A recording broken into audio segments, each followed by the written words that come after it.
T-minus 20 seconds.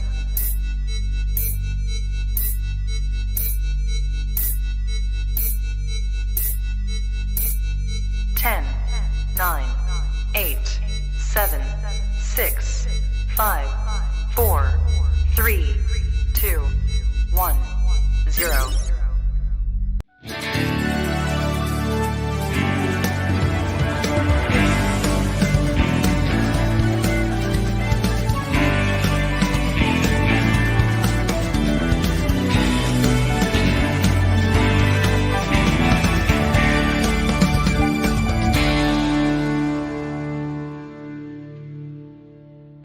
Well, hello, my lovelies, and welcome to this week's episode of Your Manchester. Woo! How are you, Flower? I'm good, how's you? How's this weather doing for you? Oh my god, it's fantastic. I'm living for the sun. Like, we don't get that often in Manchester, so like, live for it, really. Everyone, please. It is just stunning, and it's going to be like this for a good few days yet, but we'll find out more about that later on with Mr. Paul Rudd.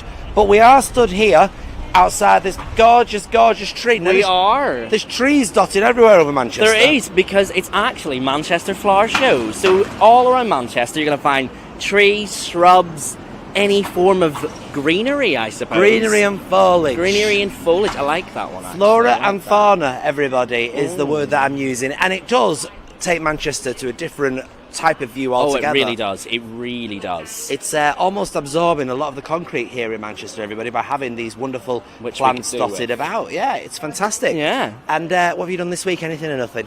I've done a few bits and pieces, keeping myself busy. Yeah, what have you been up to? Anything? Going to the gym and whatnot. Have you been to the gym? I've been to the gym. I know, it's a shock. Look at me. I mean, I think you look like you've been to the gym. Oh, Now, this tree here, everybody, you might be able to hear it in the background, keeps talking to us, which is slightly strange, but it absolutely looks lovely. Let's have a walk round and see what this tree is over here, everybody. We are literally on Oxford Road, everybody, here in our lovely part of Manchester. And this is the Whispering Wisteria, everybody. And if you want to join in any of the conversations, all you need to do is go to the Twitter, which is Circle Square Manchester, everybody, and that's where we actually are, Circle Square Manchester on Oxford Road. The old BBC site. Ooh. Looks nothing like the BBC anymore, though, does it? No. It's all no. changed, and this tree keeps talking to us with voices and memories from Manchester's bygone days, and of course what Manchester means to a lot of people. What Manchester means to a lot of people this week is that we've got a fabulous show lined up for you. Always.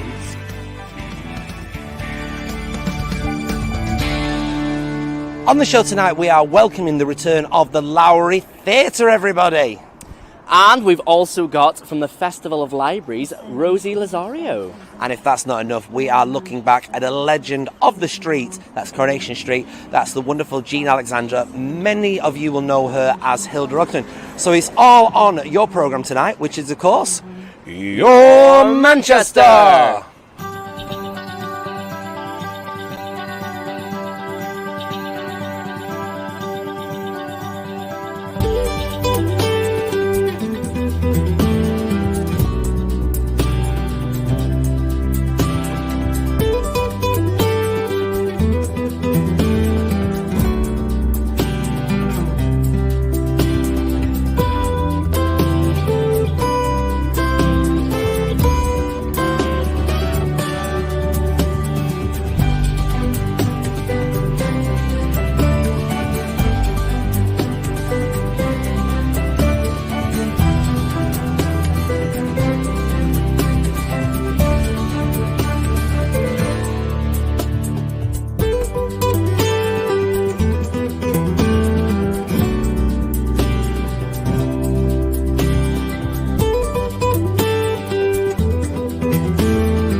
once again to the show, everybody. We were just Hi. watching the butterflies there. We 'Cause were. That is a really important event starting next week, it is. everybody.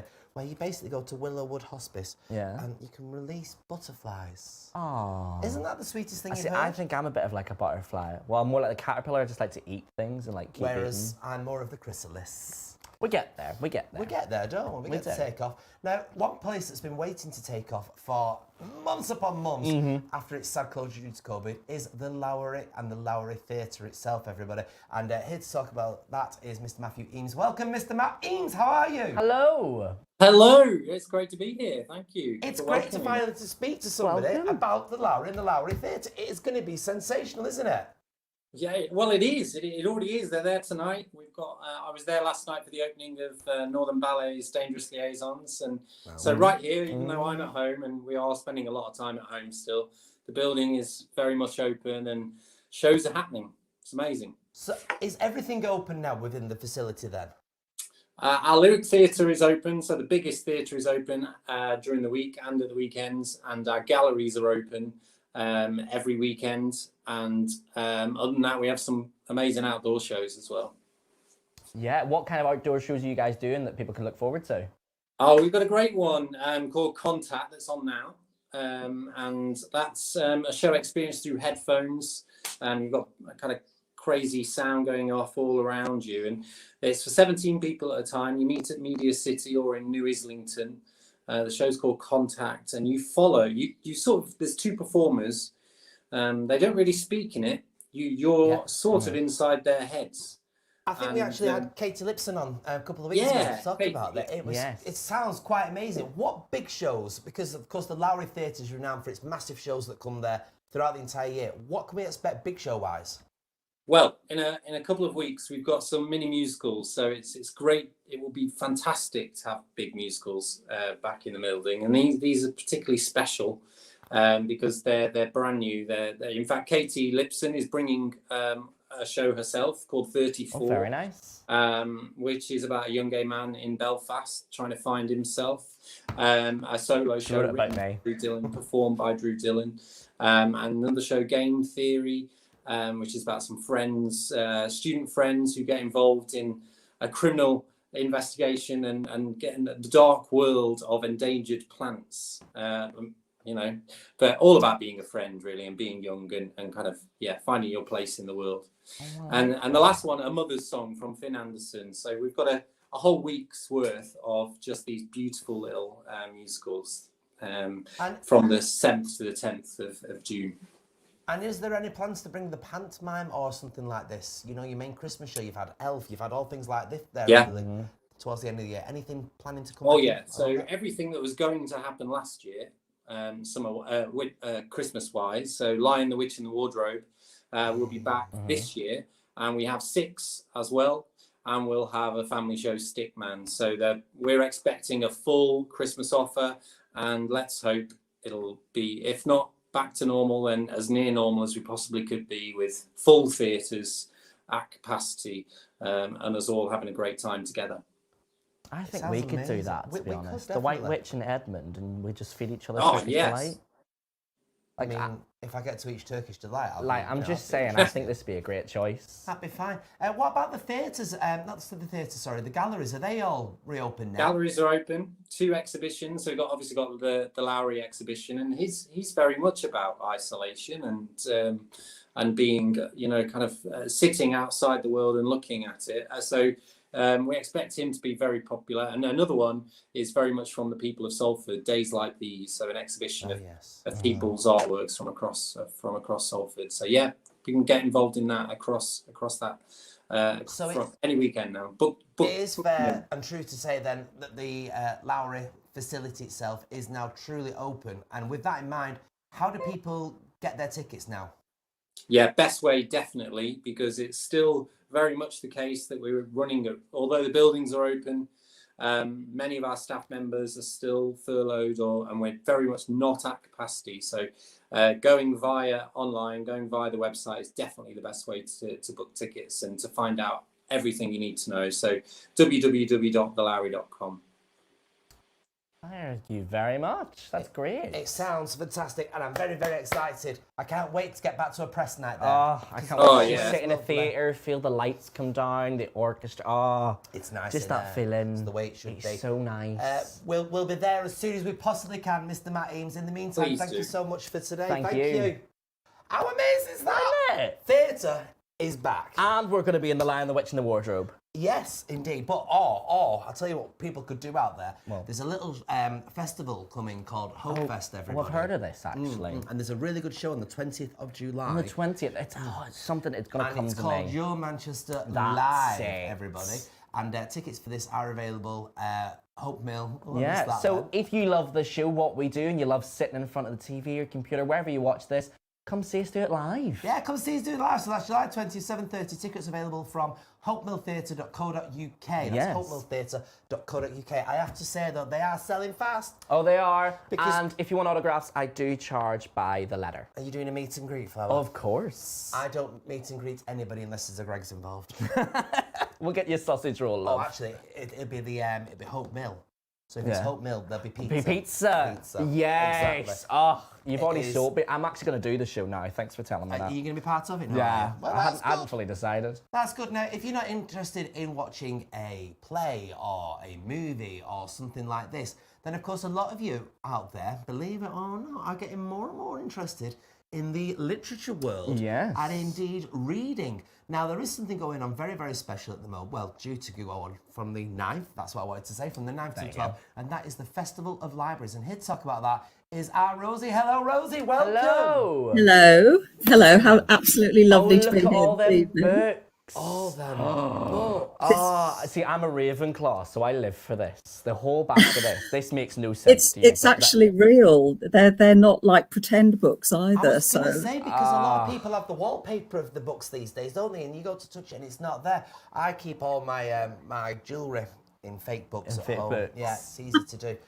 Due to the fact that I find reading is taxing. I could see you being like, oh, I might have Pride and Prejudice today, and it's just big glitter and gems.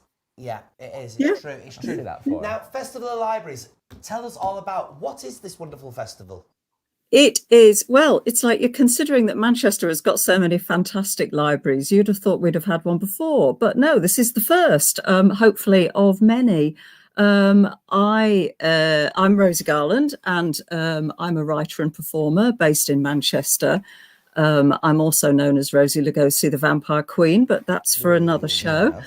And you could say that my passion for words and language comes from public libraries. I came from a family that didn't own many books because we couldn't afford them. That's probably why I'm surrounded by them now. And one of my favourite things to do as a kid was to go to the library, local library, with my mum and choose 4 books. I was allowed to have 4 books. Cheeky. I know. And all I had to do was to take them home and love them, which I did, and then take them back again. And for those of you that know me, know that I was the weird kid at school. I'm sure, I've got a feeling there might be some other people out there who remember that they were the weird kid at school. Yes. It always feels that you're the only one. But anyway, and I found that I could escape in books.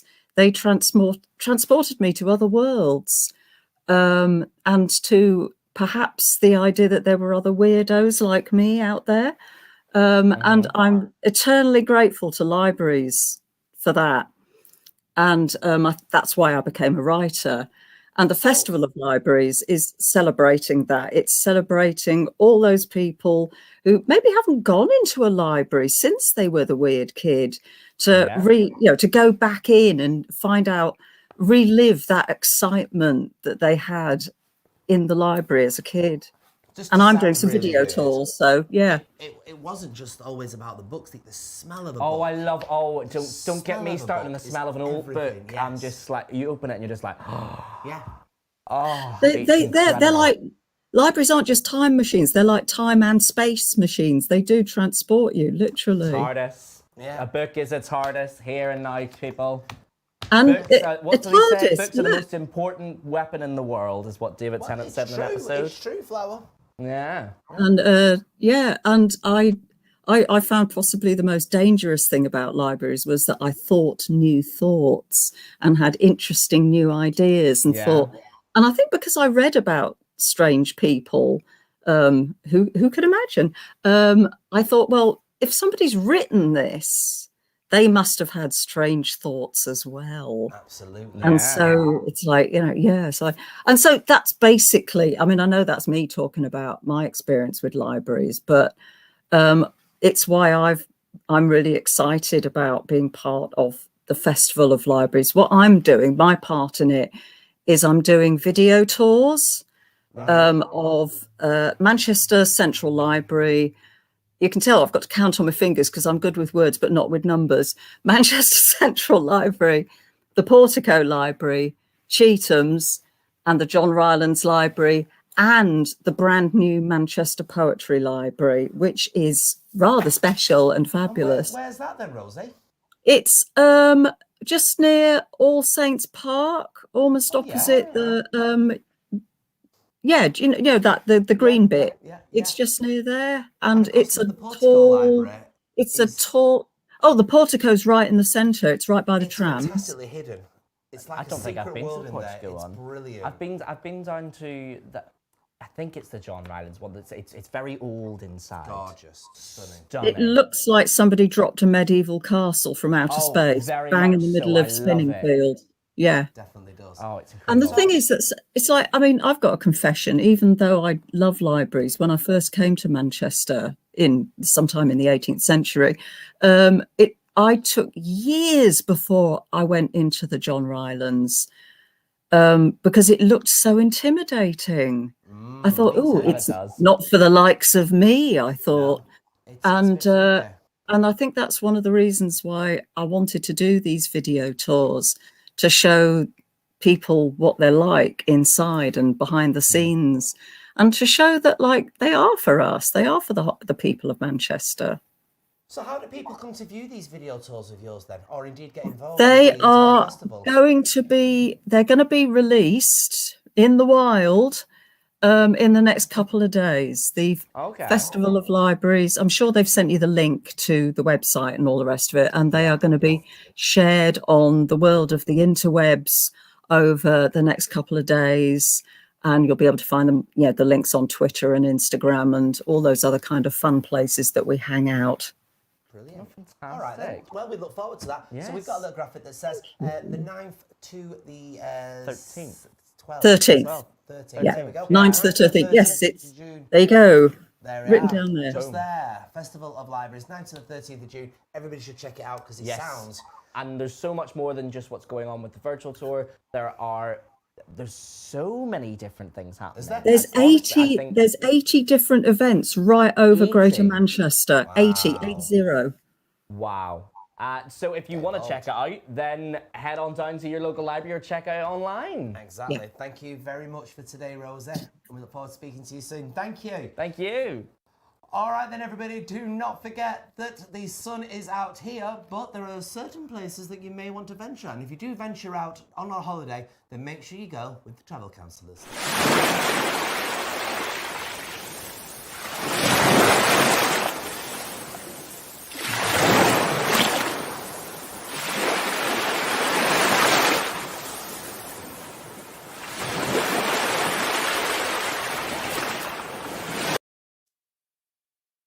There we go. So, we're moving on now, and we are talking about an absolute legend of the world of Coronation Street. She was in it for, I think, around about 23 years, starting off in around about, I think it was And a one-off special in the 90s. Yes. Yeah. And who could forget her dulcet tones singing just like that? I am, of course, talking about the Corrie legend known as Jean Alexander. Let's have a look at her little career. We've been together now for 40 years, and it don't seem Hilda! Will you stop making that row? It's like a lump of coke stuck under the back gate. Leave her be, Fred. She's happy. Happy? What right has she to be happy? She's been wed to Stanley for 40 years and she's still outside the loony bin. Oh, only just. Mrs. Ogden. Yes, Mrs. Walker. Do you ever feel that the lives of the rest of the world are far more devious than your own? Well, how do you mean exactly? Not quite so straightforward, roundabout. Nothing quite what it seems to be. Yeah, well, I don't know about the rest of the world, but Stanley certainly is. I mean, his right foot doesn't know what his left's doing, never mind his right hand. Electrified. Shall we ever get out? Out? It's the door outside already. What's your pride, man? You've only just come in. That's it, that's the one. Here I go, cheerio. Hey, would you like that? As you wave me goodbye, with a cheer, not a tear in your game. Give me a smile I can keep all the while in my heart while I'm away. Till we look once again, you and I, wish we all as we wave me goodbye.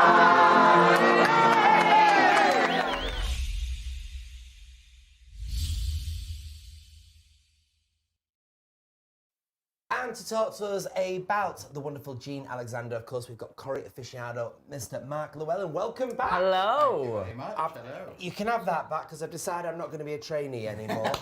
Well, I thought you could have done this forever. I was looking forward to seeing you with your trial. And I'm Like my trowel? Yeah. I just use that for makeup these days. Oh, I've seen I'm how still claiming your furlough. Are you still calling him a furlough? We're talking about Jean Alexander. Yes. Was that, first of all, I want to know, was that her real name? No. What was her real name? Jean Hodgkinson. They've always got a real name. They've always, every time I meet one of these Corey stars, every time I'm going like, that's not their name, is That's it? not their name. It's but never we're their getting on name. the inside, Very don't see it. rarely. Now, you've brought so much. First of all, Jean Alexander, she came to prominence as Hilda Ogden, correct? Or was she doing stuff before that? No, she was doing stuff before that. I mean, it was the most famous thing she ever did, Yeah. of course. But she'd done rep touring, so she was born in Toxteth. Oh. Yeah, and linking back, you see, this show is very well planned because her first job was as a librarian. Oh. Look at that. What a segue, chances. boys and Look at that girls. People segue think in it's it thrown in. together, but it's No, not, is it's, it? no, it's very thought out. Said Nobody ever. Says nobody Okay. Well, ever. Yeah, So, go on. she was a librarian, but she loved doing amateur theatre. Her Right. parents took her to the theatre, the Pavilion, a lot, and so she wanted to turn pro. No, Leave I it. left Just for leave you. it. Just No. leave it. It's just too obvious. So she joined the Adelphi Guild Players. Oh, yeah. And she toured in rep with them. And then that kind of collapsed. There was no more tour, and she got a job at a theatre we know very well, the Oldham Coliseum, or Oldham Rep. as it was. I've even worked there, Flower, I tell you. Have you actually? Yes, we She's worked at Trinity there. Garden Centre. She's worked at a theatre once. In She fact, I done. think you're the only one who hasn't. Well, I'm sorry. So I'll work there in some capacity, but it won't be. You will, but they're not taking Hampton front of house on yet, darling. Go on, you were saying that. So she worked there, and of course she had to do ASM work and small parts. And Thanks. They're coming for me tonight. it's about time. I feel attacked. In broad daylight, people. Now, shush, we'll not finish the story. One Come day on. she was working in the wardrobe department, and she was there on a Sunday on her own, and she opened a skip of costumes, and a rat came out. She was frightened, and the rat came along and nibbled the makeup stick, and she decided that she couldn't do ASM anymore, and she packed the job in. She phoned a friend, and they took her on at York. So she went to the repertory company in York for quite a while. Okay. And she made two big friends there, Trevor Bannister, Yes. who of course remembers Mr. Lucas in Yeah. Are You Being Served? Yeah. And Jimmy Beck, who played the spiv in Dad's Army, Walker, Yeah. in Yes. Dad's Army. And they encouraged her to go to London. So she went to London, and they put her up in their homes and helped her, and she got her first TV role. She was in Z Cars and a few other things. She did a role in Coronation Street before Hilda Ogden. So in 1962... They all seem to have done that now. Yes, yeah. In 62, she played the landlady of a character called Joan Ackers. And Joan kidnapped one of the Hewitt's children, Christopher Hewitt. And in fact, Joan Ackers was played by an actress called Anna Cropper, who then became Mrs. William Roach. Ah, That was right. Bill's first wife. Right, now, Was anyone a proper character at the start of Coronation Street? I I've swear. tried my bestest to keep up, but this Yes. all looks fantastic. What have we got here? Okay, so Hilda went in 1964. Yes. And of course, the beginning, they filmed it indoors, in the studio indoors. Right. 68, they moved outdoors to the first studio. And then they built a proper one on Key Street, which was opened at the tour in 82. So in here, that is a brick from... Oh, God, it is as well. You want that in your handbag, don't you? Yeah. And that's a brick from the original outdoor set from 68 to 82. And that was from the front of Hilda's house, number 13, of course. Oh, my Like, can we use this like we used the bust? Can I, like, whack her over No, the head with it? this is definitely It should be the other way around this time, shouldn't it? From the original. So this takes you up to 1982. So that's right. Wow. Mm-hmm.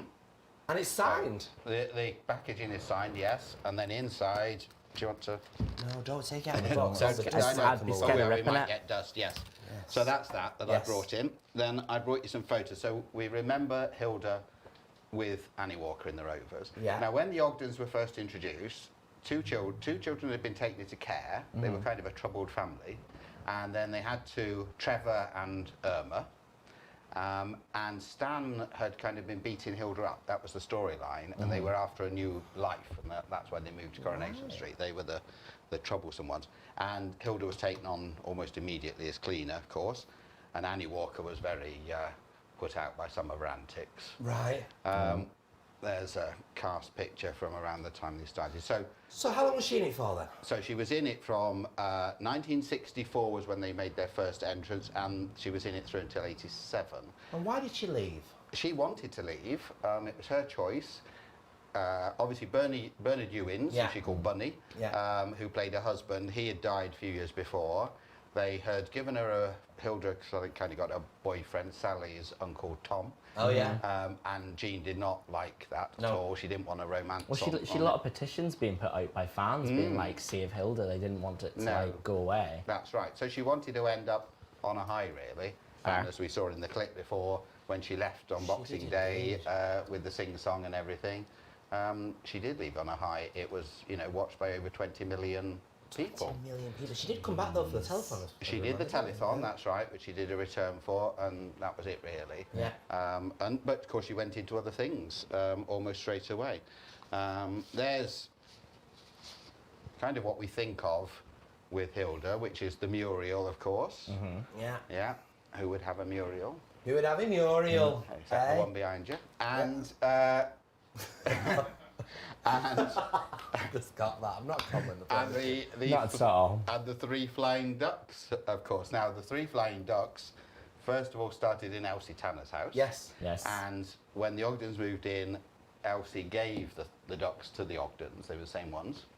And of course, we remember those. And they still have a nod today, because when the Mallets lived on Coronation Street, they had 3 ceramic flying birds in their hallway.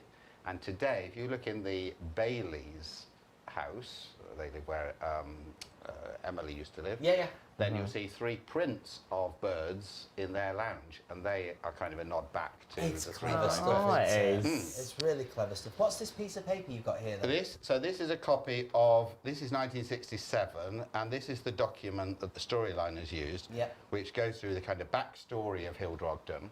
Oh, right. So, kind of loveless marriage and how she met Stan. They met in a blackout. You'd have to meet Stan in a blackout, probably. I thought it was quite well Disney-esque when he first started. Well, and the funny thing was, Bernard was continuity announcer at Granada, and he was a fabulous singer, and he'd been a sort of matinee idol, so you're absolutely right, you see. Amazing. But in 67, 68, they did a storyline where she had a nervous breakdown. Because she was fed up of him not working and all the rest of it.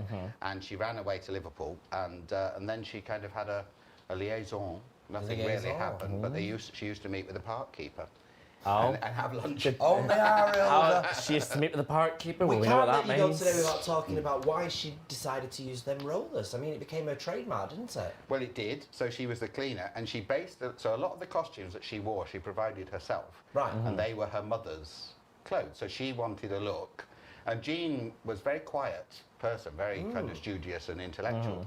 And she'd always played character parts, you see. So she used all her mother's clothes, so the headscarf and the rollers and the pinny and all that was just what she felt cleaner would wear. And she was very true to it, of course. That's amazing. Very nice. She was just one of them characters. I Yeah. I don't know if you would know too. Did you ever? You would have watched it. I've Wouldn't have even been born. Well, it's one of those ones that they still showed reruns when I was growing up. So like I've seen bits and pieces. Like she's very recognisable to me. I'd be like, yes, I do know. Like I wouldn't have known by name straight away, but if you show me an image, I'd be like, yes, I know who that is. And even now, after all those years, in all the polls for kind of favourite characters of Oh all yeah, time, didn't she win like the Radio Times for like out of 5,000 Yeah. different characters or something? It really is.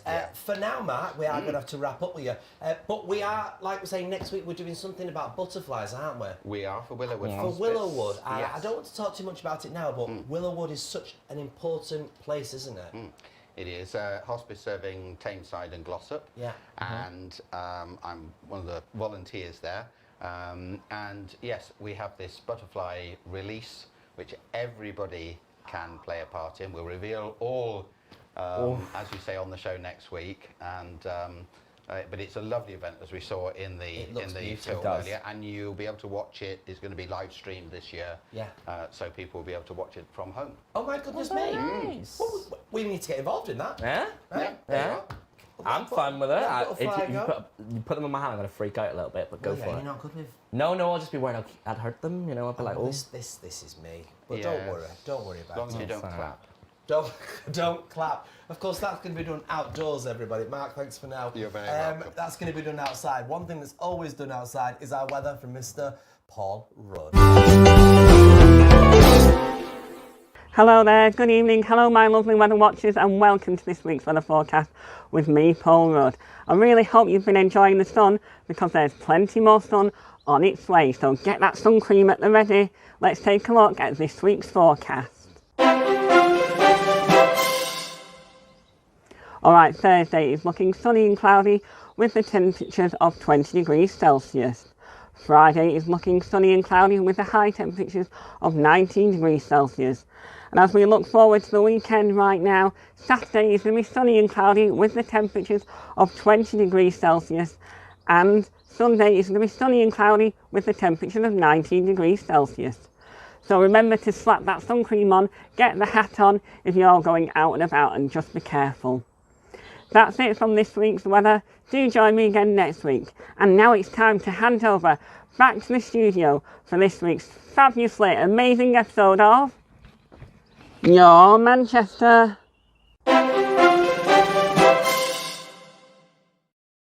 Well, there we go. So it looks like it's going to be nice weather for the duration of the week, everybody. We forgot to mention Mr. Mark Llewellin has got a book out, everybody, and it's called They Started Here, everybody, and it's an absolute wonderful insight into where all these people started, everybody. How close could you get with that camera on a sunny day like this? You're fired. Now then, everybody. Now then, I want to say, can we please talk about Paul's shirt? Paul's shirt? Yeah, have you seen his merch? He's got a merch on. Did you notice his shirt, Mark? I did notice his shirt. I mean, when are you getting yours? I don't need merch, I have my personality. You get merch? Oh, I'd love to get merch, mate. No, you don't need merch. We'll have a love. TARDIS in the middle and that'll be Of cute. course you would, because that's directly associated with you. Anyway, everybody, we've got a wonderful programme. As Mark said, next week we are looking at the Willowwood butterflies. We've also got a plethora of guests coming your way as well from the entertainment world and further afield. In the meantime, everybody, once again, make sure you check out the ticket situation for our live show and book and make sure you're there for that. That is, of course, July 20th, 7:30. Tickets available from hopemilltheatre.co.uk. In the meantime, everybody, thanks to Mark, thanks to our lovely Brandon. Thanks to Belinda. Thanks, Flower. She put a wig on just for this. I am. You could have done it as well. Anyway, everybody, thanks so much for watching. We'll catch you all very, very soon. Only on Your Manchester.